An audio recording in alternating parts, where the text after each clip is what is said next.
Hi, folks. I'm Jamie Hiles. I'm Lydia Judy. I'm Derek Lemaster. This is Scream Bloody Movie, the podcast where we review a horror movie each week and we go over the horror news. And guys, tonight we take one last trip into the world of the Warrens with The Conjuring: Last Rites. Now, I say one last trip, but that's not necessarily true because we have a lot of spin off movies to go through. But this is the last time we're stepping into the mainline series. Supposedly. It's a fucking travesty. Hey, well, we'll This see. one If they did really stuck the well, landing. right? Yeah. Yeah. We'll see if they stuck As the far landing. as like box office goes. Yeah. Box office wise, this thing made $494 million on a $55 million budget. So they made their money back. They might be what I'm back. saying. They might be Yeah. back. Yeah, absolutely. But guys, before we talk about if they stuck the landing and if we want them back, we've got to get into those horror news. But first, how are you guys doing tonight? Doing good. Pretty good. I made homemade spaghetti yesterday. Like I made the sauce from a video that I saw online, and it worked. Oh, nice. Look at Very you. cool. I know. Captain Chef Boyardee over here. Yep, that's what the D stands for. Derek. That's what the Chef Boyardee. Yeah. Chef Boyard Derek. At one point. Oh, go ahead. No, I was going to say I didn't make anything, but my wife made some chicken noodles and mashed potatoes and corn and all that shit. It was delicious. That was my dinner tonight. Nice. I did not make anything tonight. I was very lazy. Hey, you can't go wrong with that sometimes. Yeah. DoorDash exists for a reason, folks. You know how many times we order pizza? We do it a lot. Yeah, we're kind of a pizza family here and there. At least once a week, maybe. At least, maybe once every couple of weeks. But when we do order it, Connor is very excited. He's all like, "Pizza!" And he really wants to. He's excited to go pick it up from the front door. I think he likes pizza because of the Ninja Turtles. Oh, I mean, what kid does not love getting pizza for dinner? Or at school, or for any occasion. It's a party. Pizza's great. Every time. Pizza's great. It's a pizza party. I mean, most companies just give you that in lieu of payment for your bonuses. So, I mean, there you go. Yes, exactly. 100% true. So That's real how quick, good pizza is. The bigger the company, the more likely you're going to get a pizza party instead of a bonus. yeah, exactly. So real quick, I got to tell you this. 'Cause it's classic. I'm gonna tell you this because it's classic. So I was going to pick up Ellie from daycare, and Clark was in the back seat, and he brings the iPad and he watches a movie, right? So he's watching Teenage Mutant Ninja Turtles 2. The opening to that movie, is the city of New York, and everybody's eating pizza. So he goes, "Dad, can we have pizza for dinner tonight?" And I'm like, "I think we're gonna do something else." And he was like, "Everybody in this city's eating pizza, Dad." I was like, "I know." Yep, that's the. That's was all really they eat. cute. It worked. It did. Well, yeah, that's a Teenage Even Ninja Pizza Turtles Rat. 2. Yeah. Yep, Pizza Rat grabs it. TMNT 2 is pretty solid. It's nowhere near as good as the first one, but it's infinitely better than Part 3, which is pretty fucking bad, by the way. just so we're clear. But as a kid, I still loved it. But guys, I got a decent amount of horror news, so we need to go through them right now. It's not a lot, but we got some pretty interesting things. But let's start with another in memoriam. I don't want to butcher this fellow's name, but Kari Huiaki Tagawa. You guys know him. Do we? He passed away. Of course you do. Oh, yeah. Okay. He will take your soul. Yeah. There he is. No, I know who he Shang is. Tsung from Mortal Kombat. He has been in tons and tons and tons. Big Trouble Little China, John Carpenter's Vampires, Planet of the Apes, Sky Sharks, Teen Wolf even. Yeah, the list goes on. He passed away at the age of 75 over the weekend, and just like what a great, actor. He's a guy whose face you definitely recognize, correct? 100%. And how good is he in Mortal Kombat, for real? Love it. Love it. Oh, yeah. Love Mortal Kombat. Yeah, Mortal Kombat fucking rips, by the way. That first Mortal Kombat movie was awesome. As a kid, I was so excited when it came out. I remember I didn't get to go to the movies to see it. At first, I eventually was able to go see it. And then when it came out on VHS, bought it immediately, and me and my brother just watched the hell out of that. We thought it was so cool. Guys, this is some interesting news.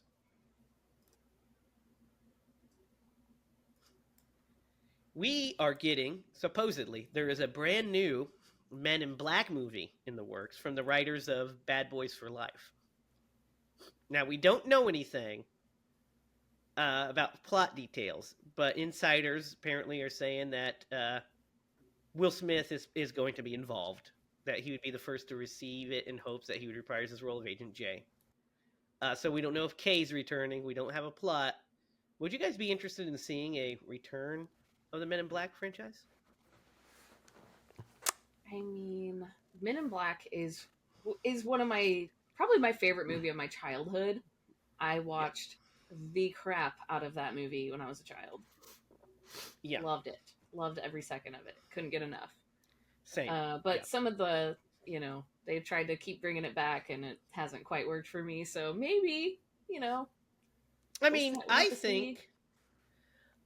think that the movies with Will Smith and Tommy Lee Jones, all the sequels with them, are actually all pretty solid.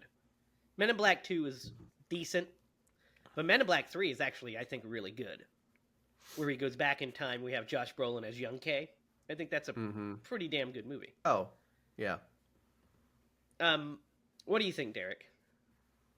Man, I need to hear a synopsis of the story, because the last installment that did not have those two bombed. I haven't watched it, but even the trailer, like when the trailer came out, I'm like, nah, man, that movie's gonna suck. The trailer looked bad. Yeah, I agree. Yeah, it was totally on the heels of the fame of the two actors that were in Thor. Yep. Yeah, so we'll see. Yeah, I mean, I wouldn't be opposed to it. I mean, I like you, Lydia, like you. That first Men in Black movie, I loved. I remember getting that thing on VHS and just watching the shit out of it.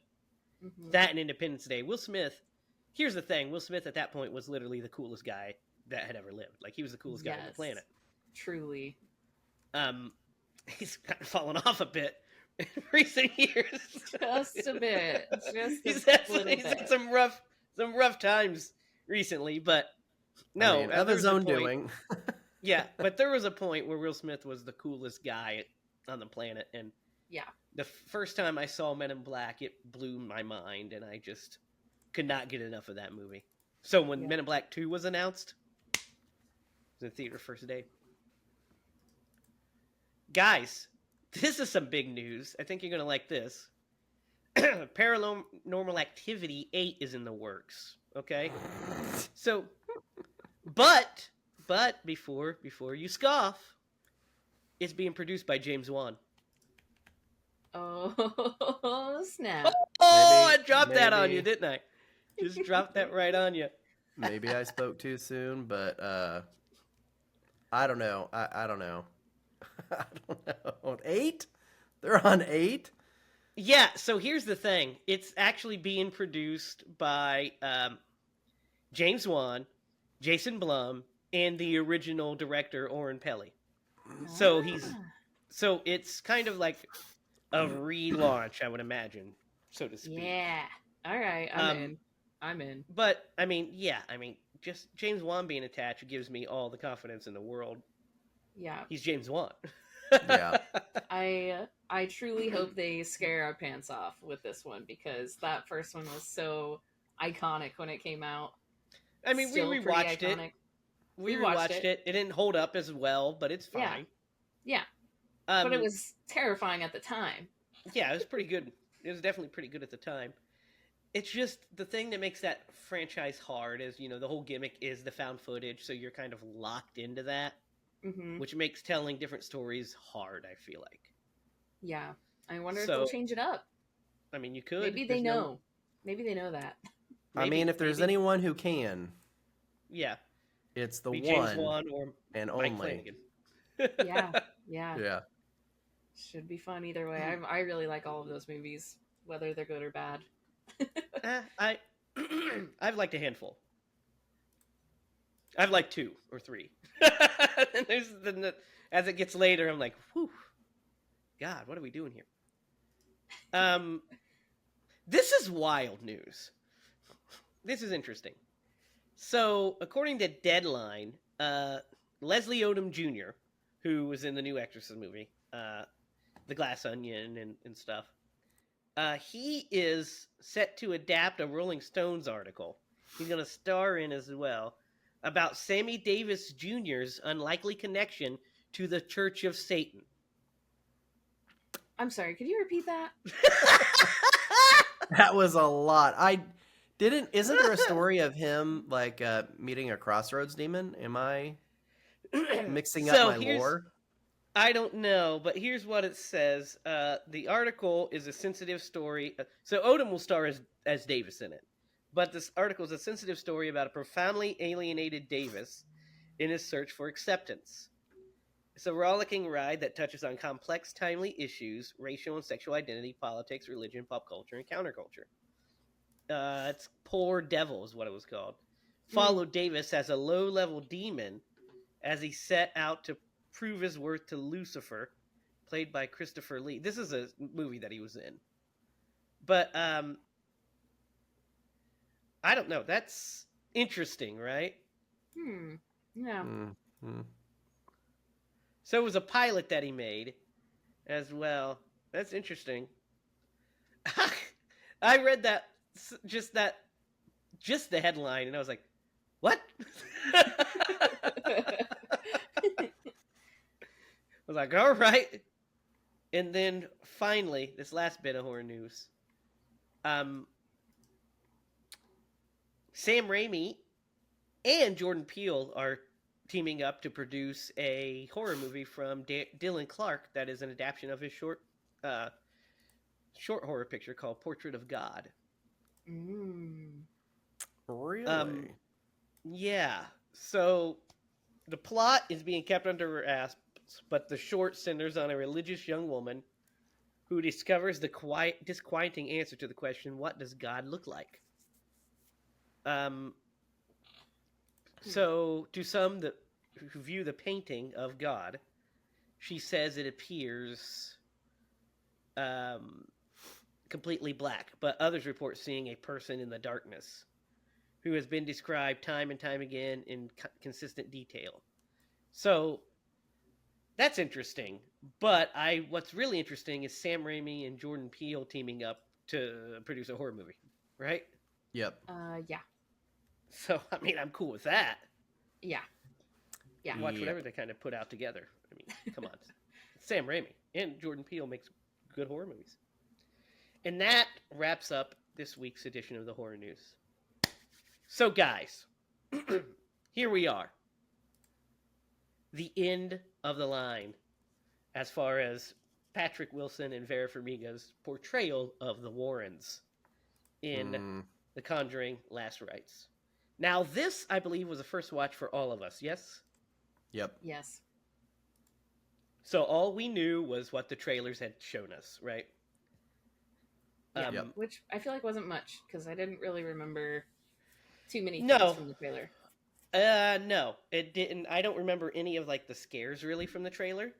And it didn't really give much of the plot away. We didn't know what the MacGuffin was, really, either in the trailer. Mm-hmm. We knew that it was the Smurl haunting is what we were going to be going off of. We knew that that's their last case in real life. So this is their last case. And that's kind of it. So, where do you guys want to start with this? Do you want to just touch on the overall plot first? Do you want to touch on the opening? What do you want to do? because I think the opening to this is kind of a weird in between weak opening and like it's kind of strange because I also feel like the opening lasts for 25 minutes. Like we don't get the title for a while, right?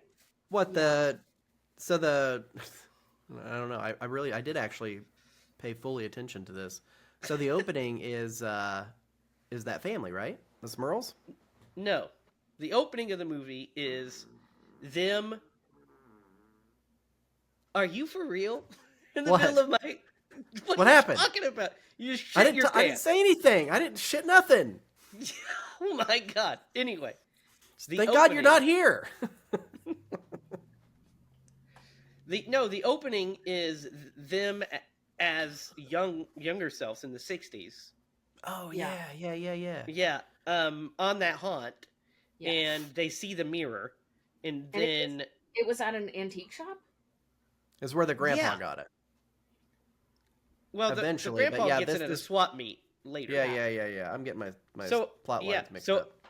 yeah, so it opens in the 60s, and she has the antique mirror, and Mhm. then her grandfather just hung himself after the mirror was brought in, and then Mhm. she almost like miscarries almost, so she starts to have the baby. Mhm. We have the whole like She touches the mirror. yeah, and Yep. it cracks, and then we get the she's the Judy is stillborn, but is Yeah. comes back after a minute, and Which then gave me chills like crazy. That whole scene. Yeah. I was like, oh my god. yeah. So what's really interesting about it is like the yeah. I mean, it's my problem with it is it's like very my. So let me talk about this real fast because it's something I've got overall problem. That's not a problem with the movie. The movie is fine. The movie's pretty good, Hmm. but Hmm. they play very fast and loose with any sort of facts in this one. Like Oh, they yeah. do with Yeah. all of them, but this one is the loosest with the facts I think of all of them. Yeah. I think But the thing is that there are no real facts. no, there's not. But there's still the first Conjuring at least adhered pretty closely to the family story of what Mhm. went down. You know what I mean? Yeah. And the Yeah. Conjuring 2 obviously took even more liberties, but it's such a tight, great story that the movie is just works like gangbusters. It's the best of all the Conjurings. And then 3, very fast and loose with the facts. And, there's a real person fucking was murdered. But Yeah. Yeah. but this one, so once I clicked into just it's a movie, let's just do Yep. that. Because Yep. during that whole opening, I'm like, so Like, this there's- didn't happen. There's no You know what I way mean? that this happened. Yeah, there's no yeah. way this happened. And then I was It's like, well, hard. It's hard to yeah. accept. Like, I mean, obviously, it's not hard to accept that this stuff didn't happen, but it's just like, man, I'm like, why did they choose to make these movies about real people? Well, Yeah, I mean, think they do, especially with what you're talking about. The biggest disservice that they do is at the beginning where they say this is based on real cases. true story. So then, yeah, yeah. I think that might be a hook that catches them here. Well, it's a hook that catches people's attention, and it Yeah. makes it more scary, especially if you believe in that sort of thing. That like this was a thing that occurred. Yeah, or if you don't And that's know fine. the real kind Yeah. of Yeah. story, like But if you're a rational person, then you're just like, well, this obviously didn't. yeah. Well, I mean, but If like, you're be a real. teenager, you're gonna be like a little spooked, maybe. Yeah, Yeah. I mean, but be real. Like, if Amityville wasn't based off of a true story, it would be nobody would fucking know about it. It'd just be one of 100 other ghost stories. Yeah, But one the of fact the that the hook- 50 movies. Yes, Like but the the fact backpack. that the fact that the hook is that this really happened, then that's what's interesting Mhm. about it. Yeah, And that's even kinda though what's the things interesting that happen in that movie are completely ridiculous And boring. and boring, like not scary. I can't find the money. Where did money go? That fucking Terrifying. scene. That money. Terrifying. I guess it is terrifying as an adult to lose money, but Lose- it's just to like lose that much money. yeah, it's just fun. Yeah. I found the money clip, but not the money. I was like, did you check fucking John's wallet? Because he's kind of over there in the corner. I haven't seen it. Yeah. I haven't seen it, George. Don't know where the money is. George. But yeah. So this opening is pretty good. But it just kind of like I said, it ratchets up. Once I clicked into, let's just get on the same wavelength as the movie of just watching it as a film.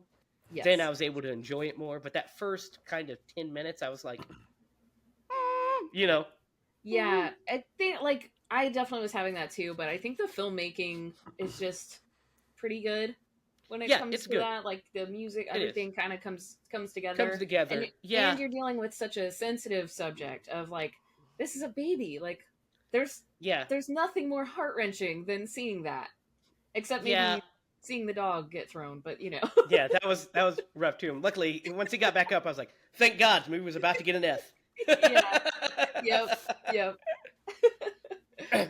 But yeah, seeing the little baby just got me. It totally got me.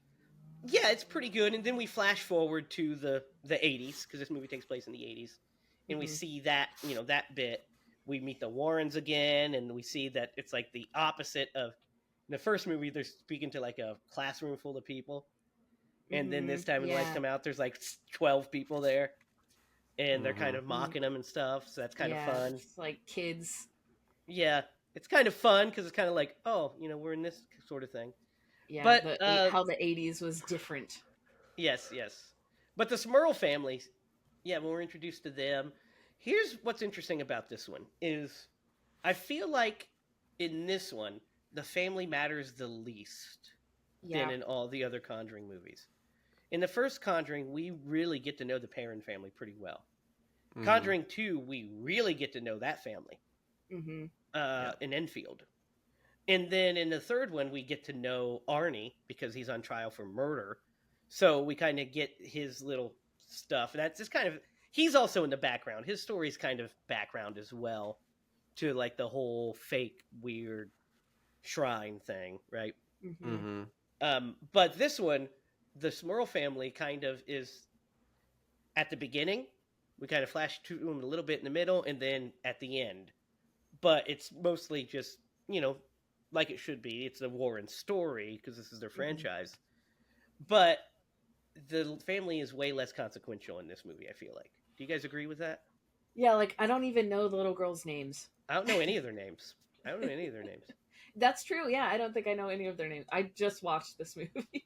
I did too. I don't remember any of their names. Don't remember any of them. I mean, to be fair, I don't remember any of the names of any of the other characters of any of the movies. Except for the Warrens. True. But I feel like I did, like, after watching the movie, I'm like, okay, I know who these characters are. Yeah. Well, yeah, and they had kind of character beats. But that's interesting, I feel like.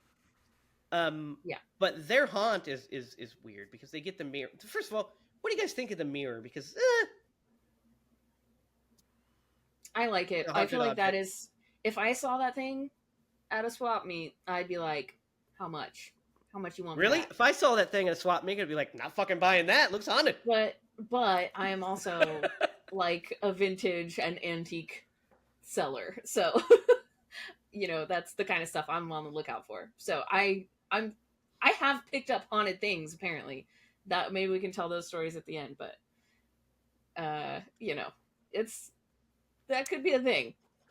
That's a no for me. That's a no. Not because I feel like it's haunted. Like, but I it's look at that thing and I'm like, that and huge fucking is hideous. Like, I have picked up mirrors. I have picked up several mirrors, and less than half this size, and they are almost impossible to carry. They are so heavy. I cannot imagine how heavy that mirror was. How did those grandparents get that fucking mirror in the house? Yeah, that is a really good question. Honestly, it's huge. I have 3 large mirrors right now that are not even close to that large, and they are so heavy. Yeah, I think it's hard for me to carry by myself. It's scary. Yeah, I think it's okay. But it's like it's also kind of like just a weird. I think it's a metaphor. It is. It's a metaphor for them looking in the mirror and stuff like that. Yeah. But the fact that this mirror didn't exist, I mean, that's a whole This whole thing that's completely made up. That's not in the Smurl haunting. The mirror is, Mhm. I don't believe. Yeah. They do have a mirror like that in the museum Yes, but that like they call a conjuring mirror. That's what they after the credits. They say this after the credits. yeah, I don't know if you guys stuck around for that. I stuck around for the credits itself, but not that bit. After the But- credits, it shows the mirror in the museum. It does Yeah. not have cherubs on the top. That's the only difference. Well, yeah, they do that all the time to make things scary. I mean, Annabelle's a fucking Raggedy Ann doll in real life. Yeah. Yeah, You know what I mean? Like, yeah. what are we Yeah. doing here? I just But thought it was kind of interesting that they do have a large mirror like that. but the fact that they get this for their granddaughter for confirmation is kind of a weird fucking gift. Like, here's this gigantic fucking broken mirror. antique that we found. You know, I know what I'm getting you guys for Christmas. Broken antiques. Broken antique mirrors that I have 3 of sitting in my garage. Yeah. No thanks. So I mean, they give a reason, and it's a fairly understandable reason. And if it is an antique, like the woodwork is probably the most valuable part. You probably Yeah. have the mirror replaced at some point. Yeah. But yeah, the reason they give is that there's a house full of people, and oh, you can do your hair in the morning, and you don't have to wait in the bathroom or something along those lines. But yeah, you could it also was a get nice them a gesture. You could also get them Like a like a little fucking handheld. small rotating mirror for like $30. And you could carry it. Kids just don't appreciate antiques, is what it is. That's what the problem is. Yeah, If she would have they gifted throw that it to Mom- out. Well, that's what's funny is like the hauntings start like pretty much immediately. The hauntings start with like some fucking wild shit happening, like the candles get blown out, the fucking candle.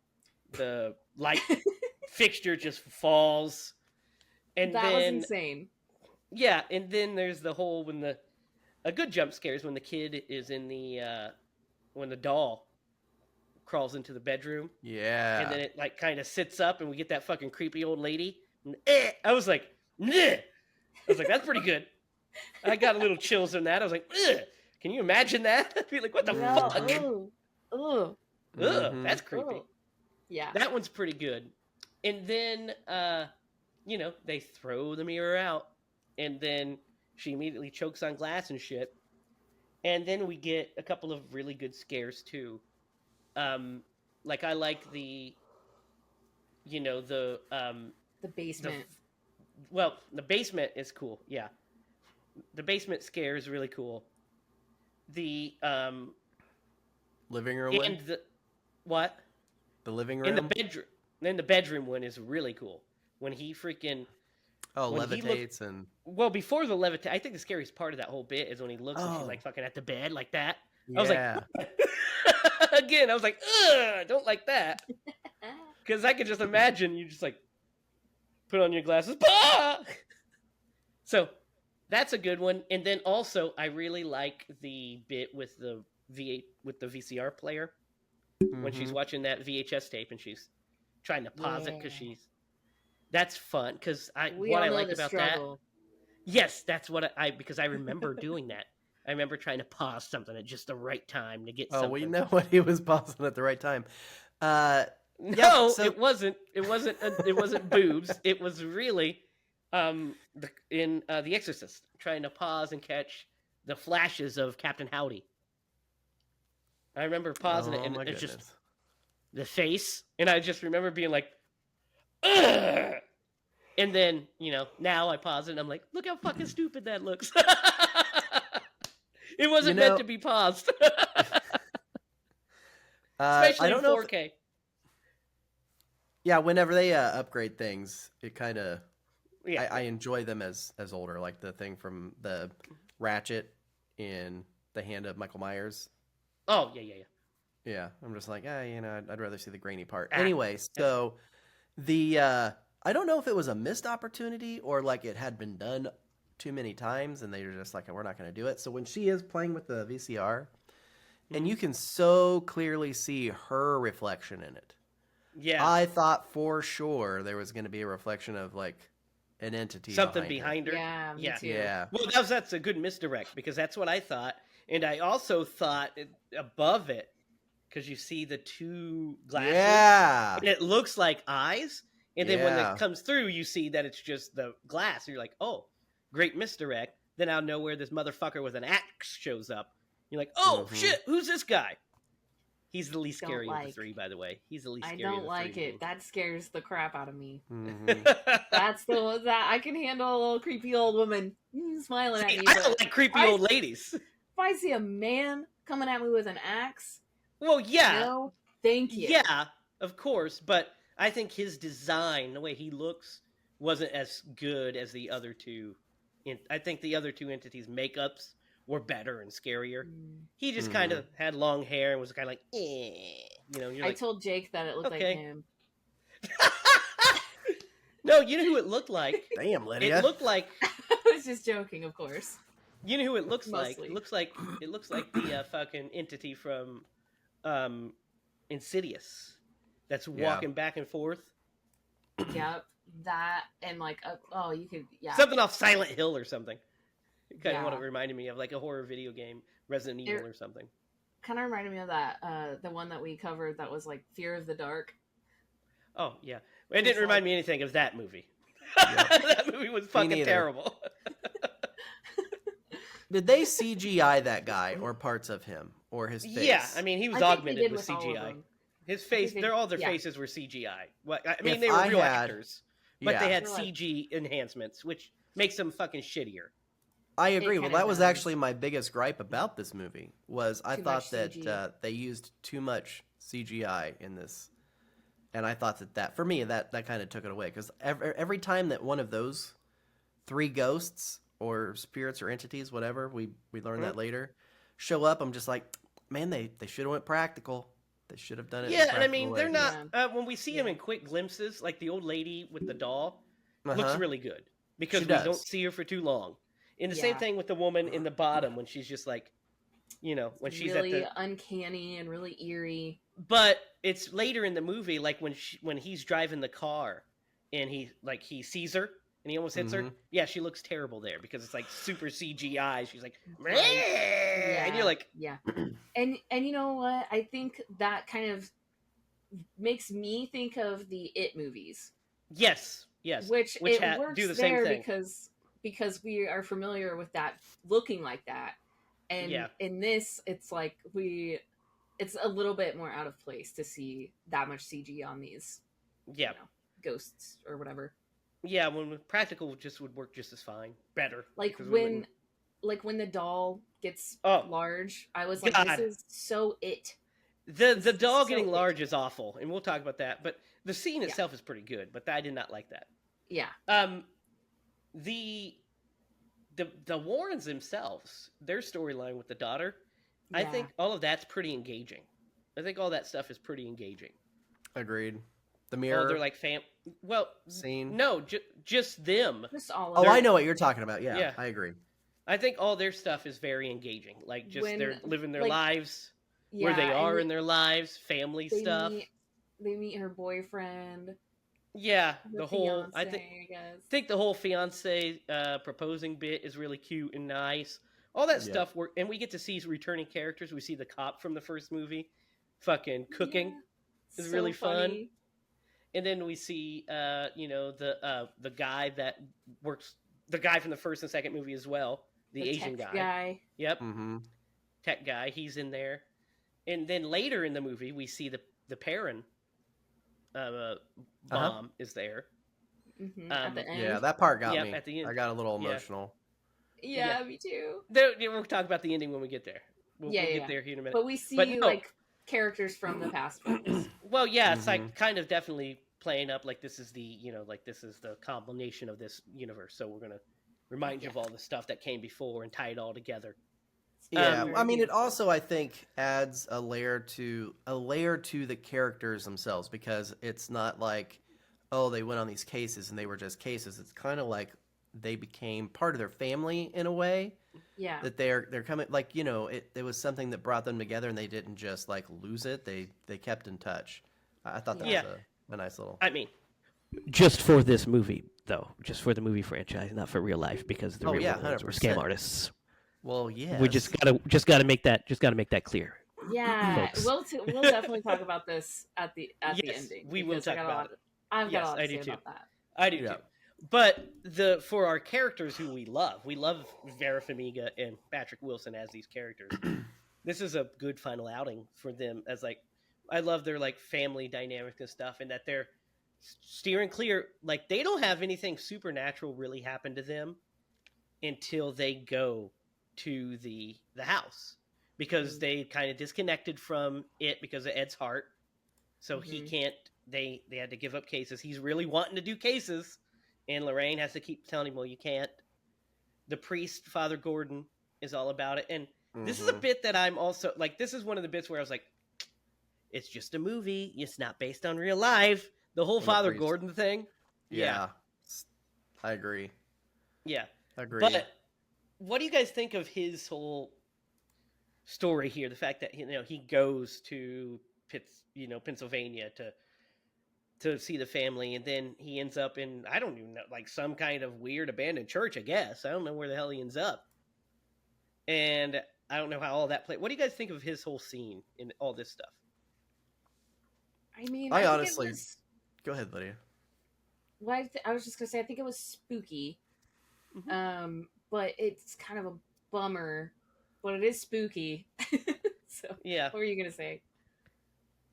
It kind of felt a little bit out of place with just everything that we have seen before, and I don't know, like it just didn't feel right to me, if that makes any sense. Like it gave too much power to the entity itself. That like has barely a connection to him. He goes into the basement and he's throwing holy water and it's Steams. burning the house, I guess. Yeah. And then he like Yeah. has this whole hallucination where he goes to the Yeah. church and then hangs himself. I'm just like, I don't know, Yeah. seems a little... Yeah, It so is my problem, very strange. I agree with you to a degree. It's kind of Derek. tropey. It's kind of tropey. It's very tropey. I feel like it was put in there to up the stakes. Yeah. Because they're like, oh, this is the most powerful one they've. But here's the thing: I don't know why it's the most powerful. We're not given kind of anything to kind of tie that to us. So, for instance, when we do the Conjuring, the first Conjuring, we get kind of a backstory of who Bathsheba is and all this stuff. So we have like kind of a. We know what the stakes are. We know what her power set is. We know that she's dangerous. The same thing with the Conjuring 2, when we find out that Valak is this demon, and we kind of see that that's how you defeat it is by giving it a name, and it's the nun, and she's so fucking cool and scary, and you're like, okay. And then the third one, we see what the power is because it's this evil fucking Satan worshiper woman, right? In this one, we really don't learn anything about the entity at all, do we? No, we really don't. Not necessarily itself, except that it kind of marks their daughter. It marks Judy, yeah. In the very beginning, and the whole thing is like it was waiting for her to like come back around. Like it just was buying its time till it could. Yeah, I get where you're coming from, but there was a tie back, but you're right. Like Valak seemed like a very powerful thing, and we didn't get any of that from this. Yeah, it's just like it just gets OP'd for no reason, right? It just gets overpowered out of nowhere. It's like, oh, by the way, it can possess people to self-harm, basically is what it does. It possesses them, so then they go and they off themselves. And and so that's what it did with the priest, with Father Gordon, because he goes and blah blah blah. He goes and meets with the whoever the archbishop is or whatever, and then find out that he's just stuck in this. It's like, where did he go? And was it an abandoned place? I don't understand. That's all very unclear to me. Yeah, and me then too. like the whole burning. I mean, don't get me wrong. The scene was well shot and well done. Like the burning cross was really cool, and the door handle turning into an upside down crucifix was really cool. Those are cool images and stuff. But like, I was like, did we really need to kill him? But I guess so. It gave the Warrens a little extra motivation, so it ups the stakes to show how powerful this demonic entity is, and so that way we know, oh, everybody is in danger. But it kind of breaks one of the rules of the Conjuring movies, which is really, I mean, part 3, a couple people die. Obviously the murder, and then the woman's dad, and then the evil villain at the end. But like in the first 2 Conjuring movies, nobody dies. Mm-hmm. But that's not what the horror is about. It's about your soul, essentially, Yeah. right? Yeah. And so, like this one, having just that scene, I kind of felt like was very, like you said, Derek, out of place almost for a Conjuring movie. It felt more in line with like an Exorcist movie, or something to that regard, right? An Omen movie. The Omen, like yeah, that. for sure. I guess Like, it kind of is what made Judy go to Pennsylvania. yes, that's what the snowball effect of it was. But Catalyst of it. what do we think about Judy, by the way, as a character, and her fiance? I like Bob, Judy. or whatever his name is. I like Judy. I like Bob. I was unsure about what's his name. His name's not Bob. I don't know if his name's Bob. I just made that up. His name is, I think it's Tony. Tony's his name. Tony. Yeah.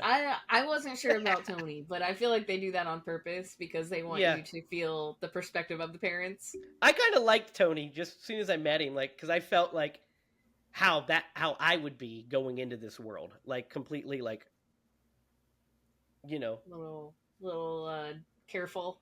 Yeah, well, you're like, okay, so they fucking hunt demons, they hunt ghosts, they're real life Ghostbusters, okay. And then I'm thinking, oh, that's all bullshit. What's going on with it? And then also you meet her dad, and he's like very, I mean, the Patrick Wilson version of her dad is like a really like handsome, magnetic person. And so you're like, I want to get on his good side. And so all of that stuff I think is fun. And I kind of immediately was like, okay, as long as there's not any like sort of weird twist, I think we're in with him. That's what I was afraid of. I didn't figure there would be, because nothing negative can happen with the Warrens themselves. Yeah, yeah. So I was like, I think we're probably fine. But yeah, I mean, I think Judy's fine too. I mean, she carries a good chunk of some of the scares as well. That scene in the dress shop is pretty cool, right? Yep. Yeah. It's a pretty good set piece. I love the way that all the mirrors look. It looks really good. And then like when the fucking old lady's like, I'm like, fuck that. I hated that. That was so Get out of my space, bro. I was like, get out of there. Yeah, open the door. Open the door. Open the door. Yep. Yeah. And nobody knows how doors work in these movies. Well, it's probably pointless because the demons probably got it locked anyways or something. Maybe. Who knows? But what's really interesting is like, so up until that point, like I said, I liked the movie. Like I liked the like spending time with the Warrens and stuff like that. Like I liked that whole dynamic in their story is good. But once they arrive at the Smurl house, this movie really kicks off, I think. Then it like kind of hits another gear. Mm-hmm. Because then we get all the good spooks and all the good roller coaster stuff that we want from a Conjuring movie, I feel like. Mm-hmm. Yeah. And there's some good stuff. Like I said, I feel here's what I feel though. It's like that last 40 minutes of the movie or so, once they arrive at the Smurl house, is kind of a condensed version of a Conjuring movie. Like that would be what the first Conjuring movie is, right? It's like that whole bit. And we don't get those moments with the family. Like we don't get Making Judy pancakes. sitting down and I mean we do get him making pancakes. But we don't get him talking to the family about the pancakes. Sometimes he makes waffles. Yeah. And he also has, like in the other movies, an intimate scene with them. Like there's that guitar scene. With the character, yes. He has the changing in the first movie where he's helping him fix his. We were helping him fix the car. The father fixed the car. Then we have we don't have we don't have even Judy sit down and talk with one of the kids and kind of with one of the teens, and we just kind of skip over all that stuff. Mm-hmm. They're just kind of immediately to get this thing out of our house, and they're like, we're gonna get this thing out of your house.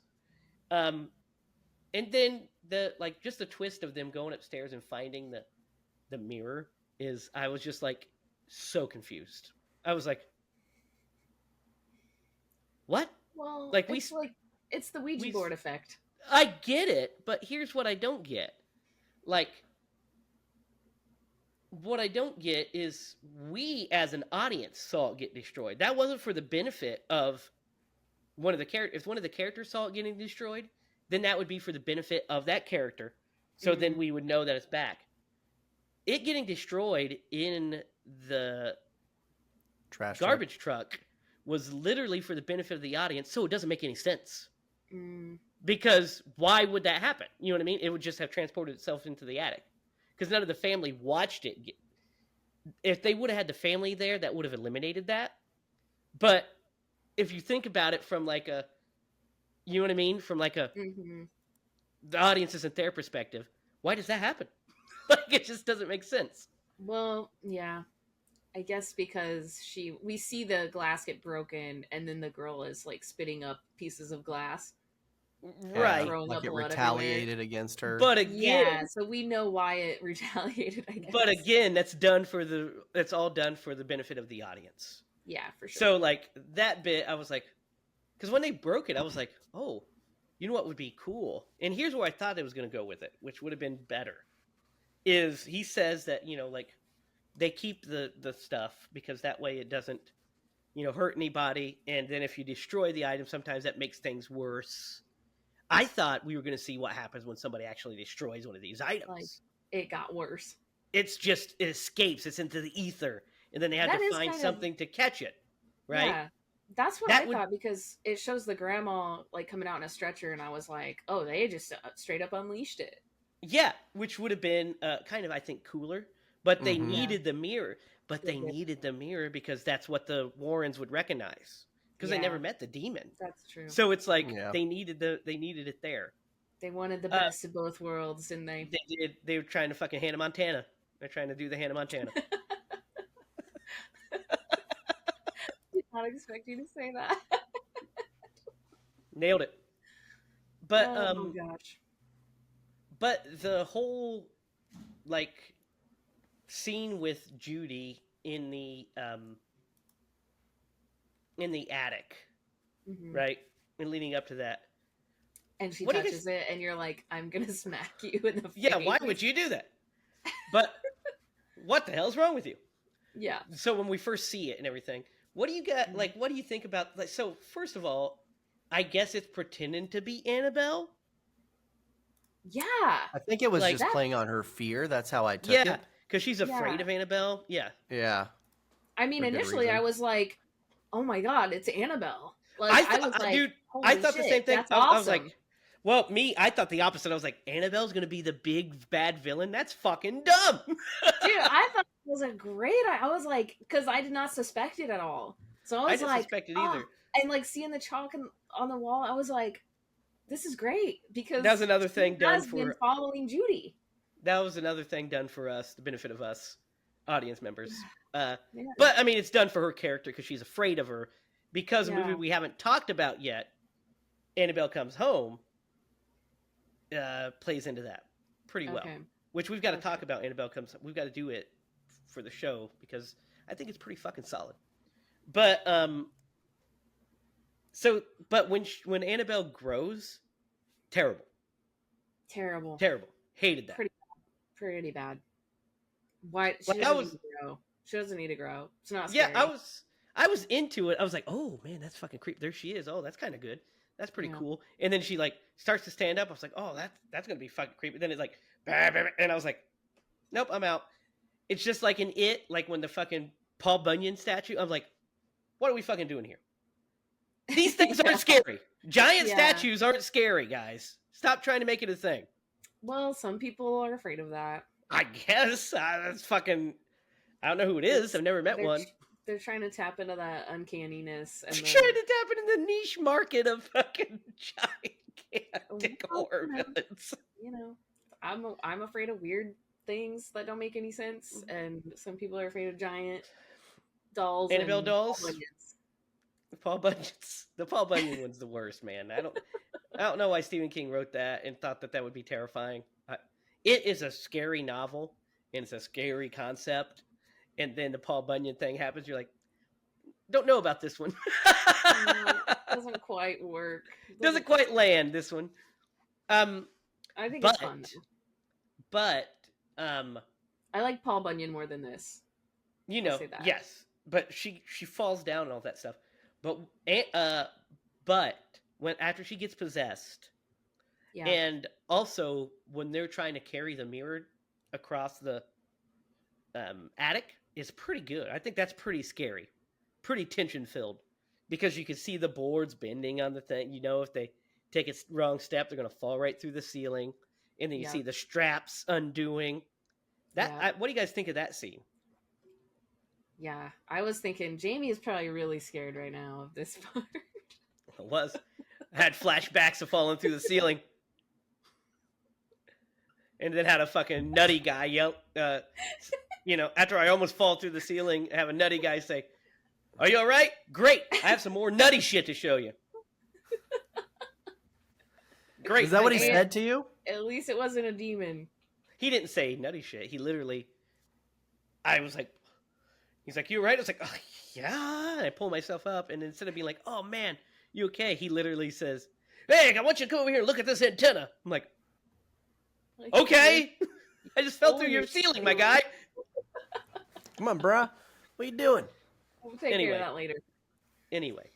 Sorry, Jamie. Sorry to bring that up. No, it's all right. But no, I was like, it was really tension filled and suspenseful, especially when it pulls the sheet off, and then he's like, "Don't look into it," and he sees the like fucking yeah old hag up there. Ceiling. Yeah. And the rafters. Yeah, that's good. That's good stuff. I think that was good. Pretty... Yeah. And then when she becomes about how heavy that mirror was is really. Yeah. And then it started getting heavier and heavier. Yeah. Yeah. He was like, yeah. What do you guys think of What do you guys think of possessed Judy? Awesome. I think she's pretty good. Yeah, I wouldn't have taken her out on a date. That's for sure. I think the actress. Yeah, she might be a little freaky. Mia Tomlinson. Man, I was gonna make a super inappropriate joke, but don't do it. Derek, you want to hear it? We'll cut it, but you want to hear it? Don't. I was like, well, by all the bile she's excreting, we know that she spits. Jamie. Lydia, just know I didn't say that. I know. I apologize. We're cutting it. We're cutting it. It's cut. But yeah, she does a great job when she's possessed. She's really scary. Yeah. Like when she the way she reminds me, she's very Deadite-ish. Yeah, I was gonna say that too. Like, I was like, she's very she straight up Deadite. got Evil Dead. Yeah, they definitely went Evil Dead with it, because she's like, yeah. She has like the power, and she throws the dog, and like we said, the dog's fine. We're like, oh, whew. But there's that bit, and then she's like approaching them, and she gives Ed like a semi-heart attack. But when she pushes Lorraine down in the basement, Lorraine's basement scene is really good. Mm-hmm. That one lady what do you guys who's think like of right it? behind her, and she goes, shh, and then gets nailed in the fucking head with that pickaxe. Yeah, that's pretty good. I mean, go ahead. Yeah, that whole scene's good, right? Like, I mean, the way he first appears and he starts chasing her around. There's just nothing scarier than basements.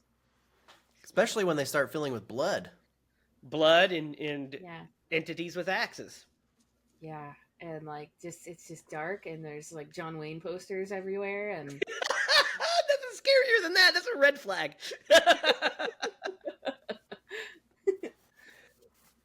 Oh, he's ultra conservative.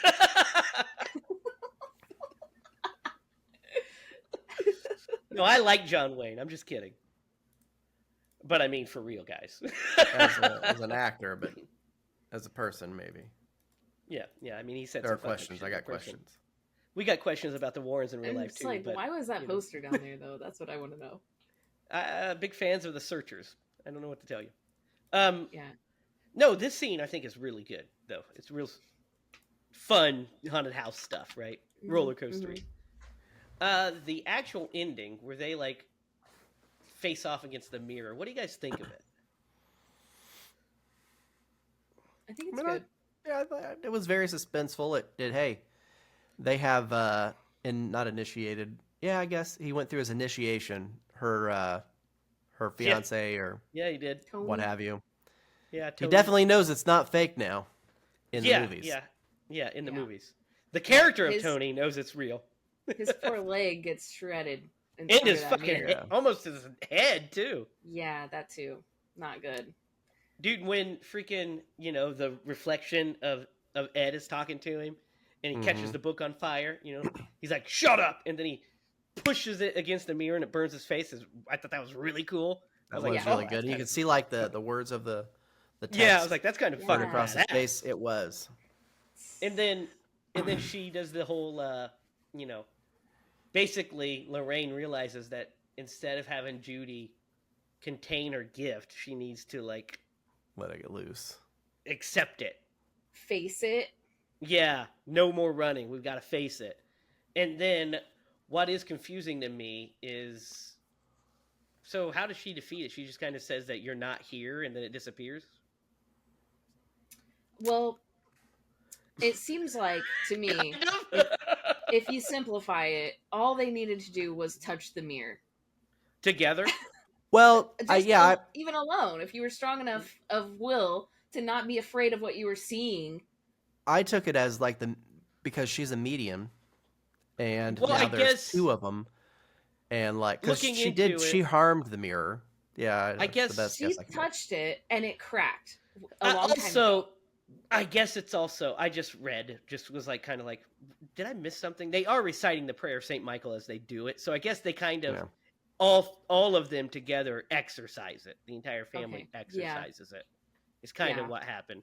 Because she's Mm. afraid, and then when she finally agrees to face it, that's what exercises the demon out.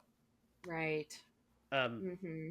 It's a pretty solid final battle, I think. Yeah. The fact that the mirror keeps pushing them and they're kind of fighting against the mirror is a pretty good visual. It's not Mhm. bad. I like it as a metaphor for sure. It kind of took me out of it, but because I was thinking about it like, oh, Yeah. they are literally facing their fears. Like, Yes, yeah. But don't run away from your problems. Like, just yeah, you look got to 'em face them in head the on. eye, face them. Yeah, exactly. So I kind of like that though. No, it's as pretty a- good. Yeah, it's Yeah. a pretty good through line. It's pretty good. Mhm. It makes it so that them had encountering it before and then finally finishing it is good because that was the one that they ran away from. So as from a Mhm. thematic standpoint, that's good. I just don't understand. I wish we would have got a backstory on the creature itself. The demon. Because we just Mhm. kind of don't know anything. Yeah, And that's Or if fine it if had we been don't like a know anything. We don't have to know everything, but kind of like something. yeah, Yeah. like kinda if they had figure set it up in a previous movie, or like Correct. Yeah. they had done with Annabelle, and then they came out with that movie, or what was the one guy? So there was a plan to make the guy in the like little The Crooked Man. like the Crooked Man. There you go. Yeah. See, they should have planted that seed and let it grow instead of just like we're gonna harvest it. That was a bad They farming should've- joke, but anyway, It would have been the Crooked Man. not necessarily the Crooked Man. The Crooked Man. See, here's what my problem is. It's kind of, Jamie hates the Crooked Man. I don't hate the Crooked Man. I just don't think he's very scary. But what I do hate is there's a thing that happens in a lot of movies when it's the last one. And this movie almost falls into it. It does a little bit because it gives us a backstory that we didn't previously know. And we kind of, to a degree, retcon everything before it. This one didn't do it as much. But, like, think about it. It happens a lot with movies where it's the last one.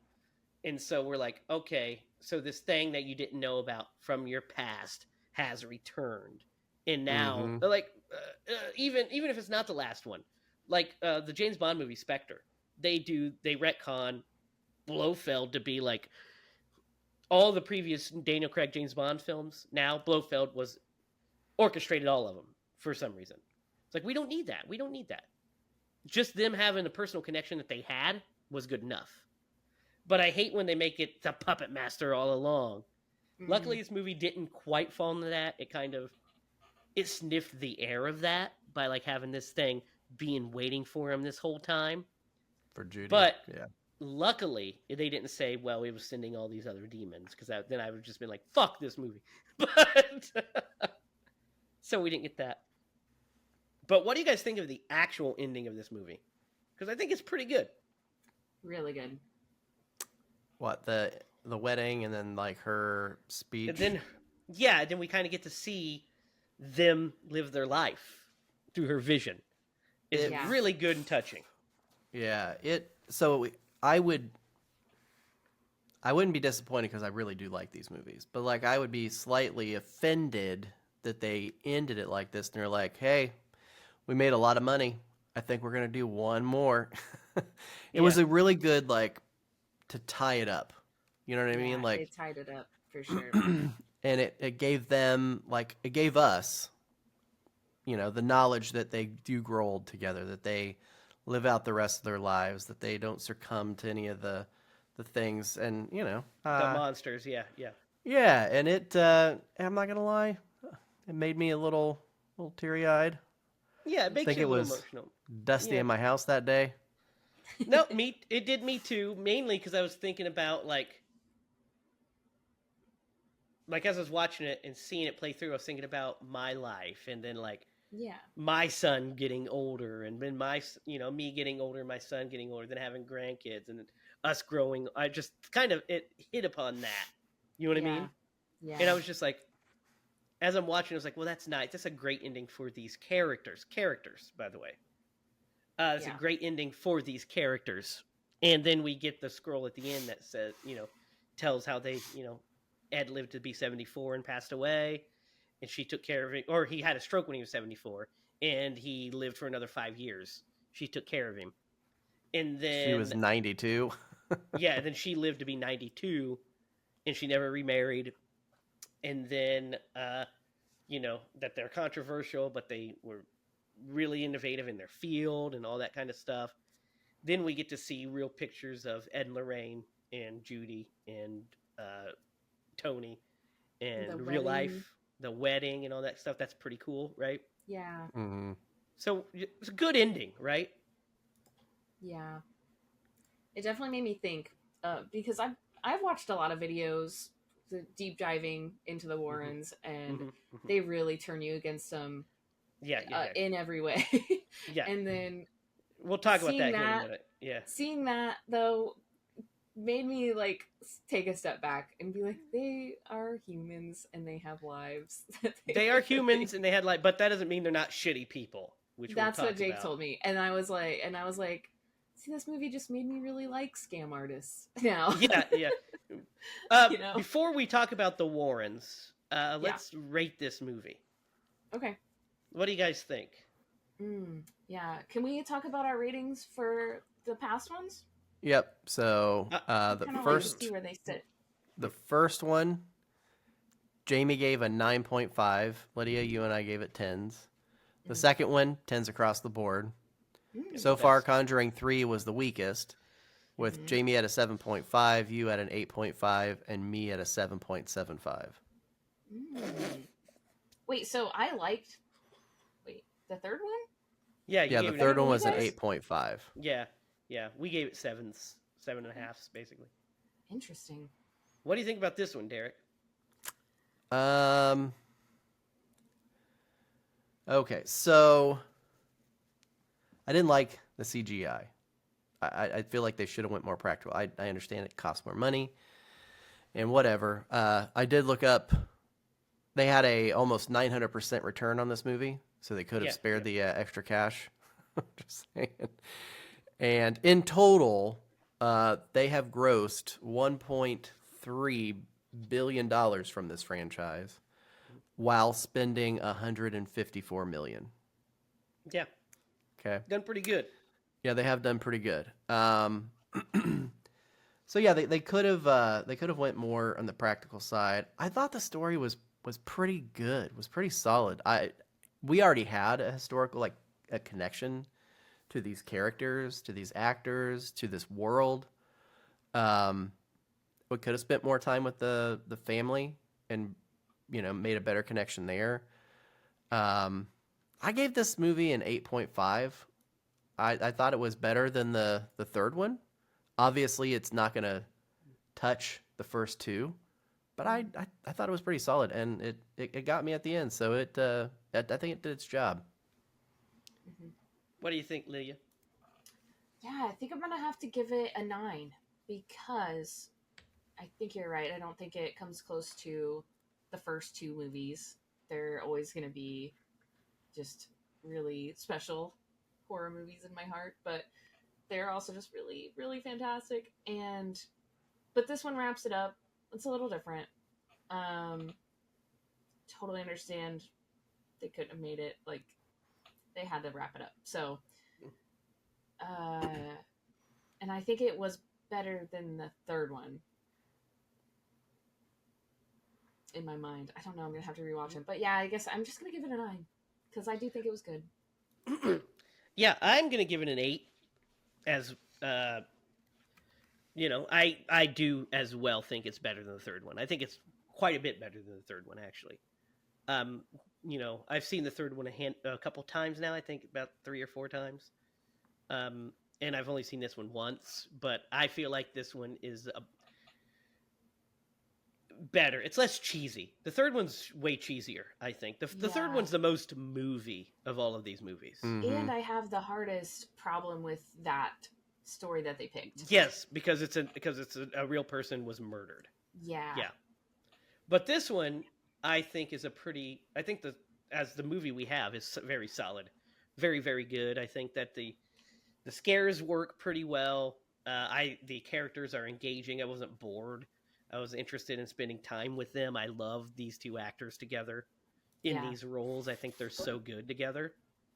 And then to see these characters have like the happy send off that I was hoping for the characters is nice. And yeah, all in all, I think it's a very solid horror movie, very solid Conjuring movie. So yeah, I'll give it an 8.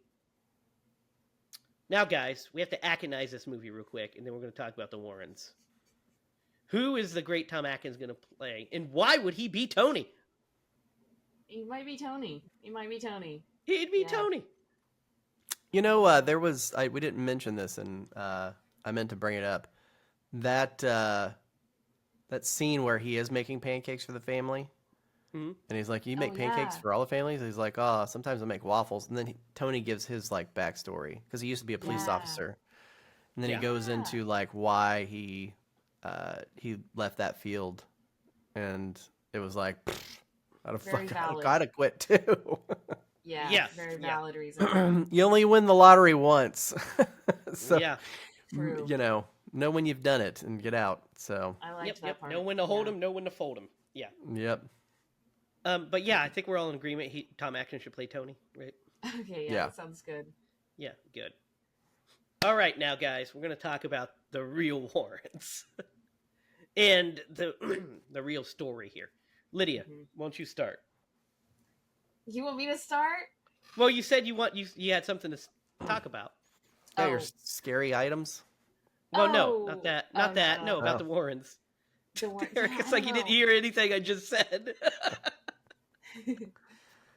Yeah, I don't know where to start. Where do we start with the Warrens? So that's- basically, here's where we stand on the Warrens as people, I suppose, which is Yeah. that they're definitely scam artists. they're definitely scam artists. Yeah, it's they signed contracts, with the producers of the film that they were not allowed to include certain things that were very specific, Some things so are really making them fucked look- up. Yeah. making them look extremely bad people. Mostly Ed, I would say. Yeah. Yeah. So why don't you? And, So yeah. So the Ed thing. mhm.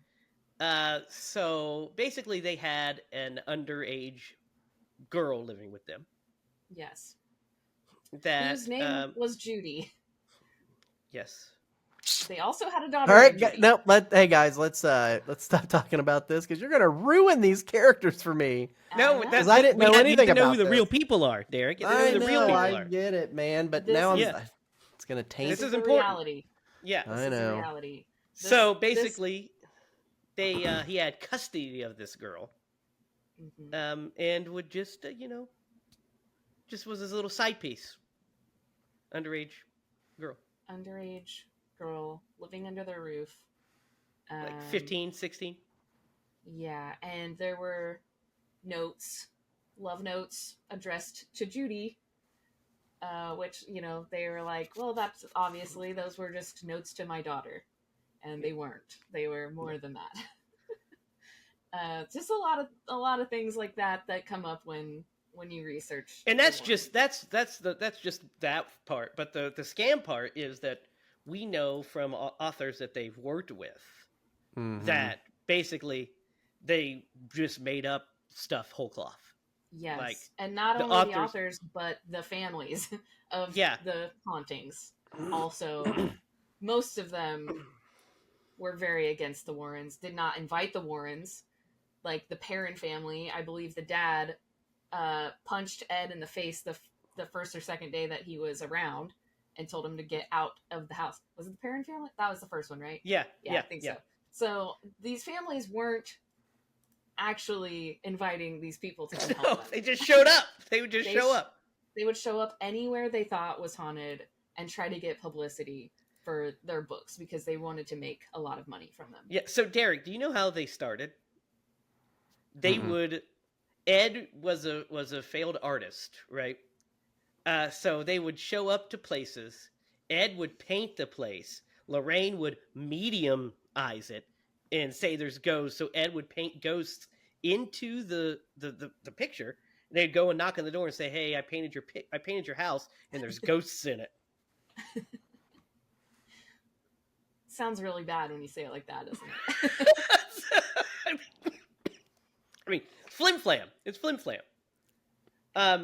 Also, it should be noted that when I'm talking about the authors, I'm not just saying that like they fudged events. I'm saying that there was one of the authors straight up said he interviewed the families and none of their stories were making sense. I think it was the Haunting in Connecticut family is who they were talking about, and they were like giving them like he was interviewing and none of their stories matched up. And he went to Ed and said, "Hey, we have none of these stories are matching up."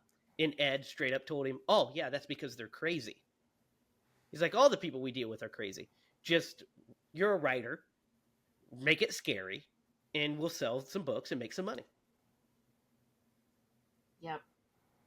Yep. He was preying on people. Mm-hmm. And making things worse for people who were in a weak spot. Well, and like what one of the families had a basically they had a mass hysteria. And the Smurl family, I think one of the families, maybe it wasn't the Smurl family, one of the families, like they had a whole they had him sign the thing for the book. They wrote the book, and then they gave them like a couple $1,000, and they made like tens of thousands of dollars off of that case. Yeah, and a lot of the families did not get any kind of financial help from them for using their stories.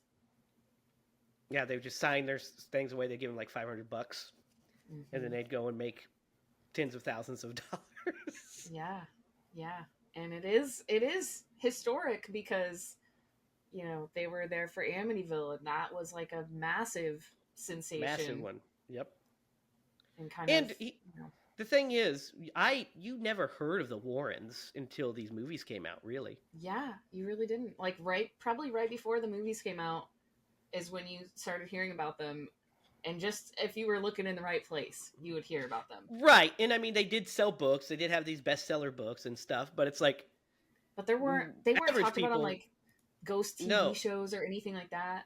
No. And then you didn't see them in like for instance, for A Haunting in Connecticut, like Yeah. that story is their story, is one of their cases, and Yeah. the Haunting in Connecticut book is based off of their book, but they produced that movie, or at least Lorraine did, and they changed some stuff and everything, but it wasn't like it wasn't like the Conjuring movies, which is when they hit upon this franchise then it became this thing of, that's what Lydia was saying when they signed the contract.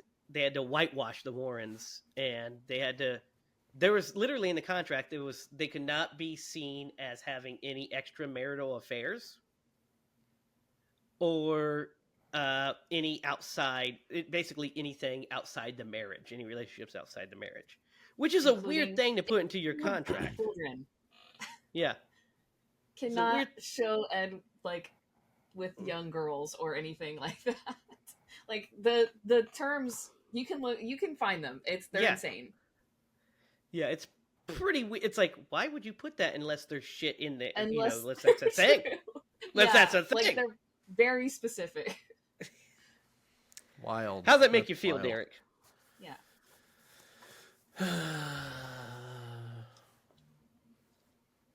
Sad. I don't know. Sad. Yeah. Yeah, it's I it's mean, not It's good. heartbreaking because Not you good. know these You knew they were actors flim playing flam them. artists, right, Derek? I mean, you knew Yeah, that I did. much. I knew they were. Yeah, I knew that part. I didn't know about the Judy thing, to be honest with you. But yeah, no, a lot of the other stuff, like I had heard. I knew that they were not on the up and up for sure. Yeah. Well, That's yeah, I still- mean, that's also because we're crazy sad. skeptics. That's part of it we've too. talked but- about it before. Yeah, Mhm. We've talked yeah. about it on the previous, kind of hinted at things that. But I mean, it's kind of goes along with any like Catholic based horror movie that we watch. yeah, like- because it's all flim flam. Because We don't.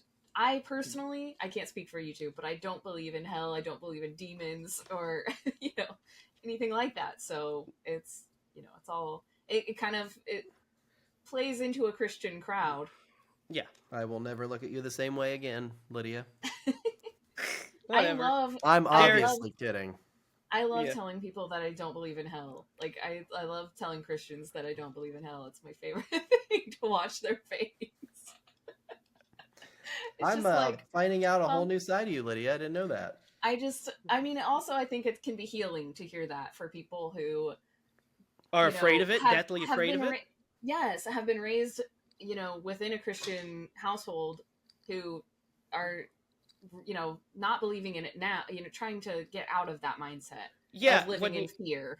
trying to disconnect. Yeah, Yeah. Yeah. yeah, and it's a hard thing to do when you're. I mean, I was raised by my mom's side, and with my mom to be not very religious, because my mom was what I would call like a weekend warrior, where she would just get the Mhm. bug to decide to be like really religious for a little bit. But yeah, I mean, I had to read my Bible, I had to say my prayers, and eat my vitamins, like the great Christian Hulk Hogan used to tell us, because that's the role model you want to have. But Yeah. For sure. I was raised very confused as a child. I had to do So- that stuff, and I had to believe, that stuff. And then as I was getting older, I was like, none of this makes sense to me. And I started asking questions that couldn't be answered. And then they would use, like cop-out answers. I'd say, well, where did God come from? And they're like, God was always. But how? There has to be a nexus or something, right? And it's just an unanswerable question. It's a paradox, right? But anyway, the Warrens as characters in this film franchise, great. Mhm. Warrens as people don't seem to be too great. Like, these are all things allegedly, by the way. All the things we talked about. Well, some of them are allegedly. The stuff that he said to the authors and stuff are documented. Those are documented things. Mm-hmm. I'm not saying that Ed committed crimes or anything like that. Those are alleged. These are things that we have heard. But we do know for sure about... It's the same thing with Amityville. We know for sure that entire story was cooked up over a bottle of wine with their lawyer. You know how we know that? because the lawyer said that the whole thing was cooked up over a bottle of wine with him. I mean, Yep. Yep. And they had, some interesting people to prey upon that were all telling different stories anyways. dude, yeah, that is part of it. Is they get with people that are confused or that are having a psychotic break, or. Mm-hmm. And here's the thing: they did go into places and they would debunk certain places. They would say, "Oh, you're hearing this or that or this or that," right? Mm-hmm. Because all your cases can't be hauntings, because then none of your cases can be hauntings. Yep. Yep. Right? Yeah. So nobody I has do 100% wonder, hit rate. I do wonder, did they believe in it? There's no way. know? There's no Did they- way. There's Did no they, way. like half believe in it? Did they believe in it enough to convince themselves that they were helping people? But it just doesn't seem like it, does it? Not when you tell the writer, "Oh, they're crazy, just go make up some shit." Yeah. That doesn't sound like somebody that half believes. You know what I Cares. mean? Yeah. Yeah, they Yeah. certainly don't care if they did believe and they were like, "Oh well, we got one here. Yeah. There's actually Can't help these people." Yeah, it's You know? very interesting.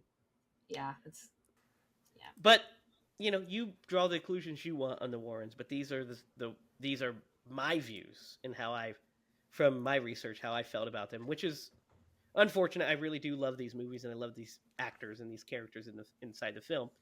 But once I've watched several videos and read several articles about them as well, and was just like, ugh. Egads. So Derek, it's your turn to pick. What are we watching next week? Silent Night, Deadly Night.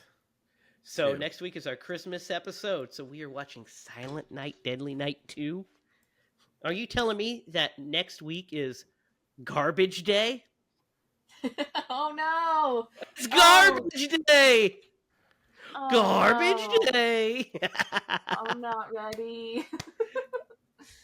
You just now realized which one it was, Lydia? I did. I was just like, okay, Silent Night, Deadly Night 2.